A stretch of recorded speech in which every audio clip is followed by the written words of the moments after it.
Может быть, я лингвистично отсталый, но мне это так коробит, эта лексика. Тому я прошу суддю на поле, так сказать. Спадар Винсу. Скажите пару слов.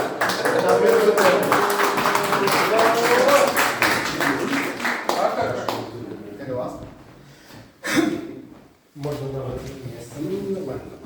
Ну, по-перше, я віншую Артема Діяршанця у всіх віншую з такою мовною перемогою Зашанской битвой на футбольном поле.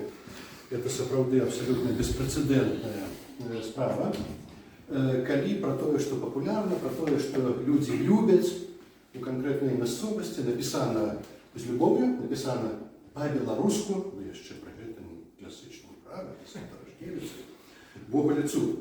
Да и выдадзена раскошна, погодзіцеся, і густоўна. Ясно, что тут есть моўны вузел, моўная интрига. Спорт вынайдзены в ангельшчыне, и натурально, что первый набор терминов был ангельский, ну и зрэшты на гэта большой мова, прынамсі нашага рэгіёну, гэты вид спорту завецца футболом. Польская пілка ножна, хорватский ногомет, ну, хутчэй выняткі.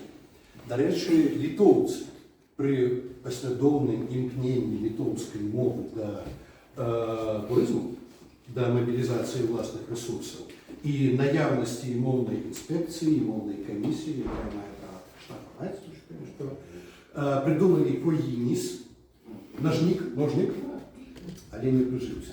Крепщініс прыжыўся, кошыковка.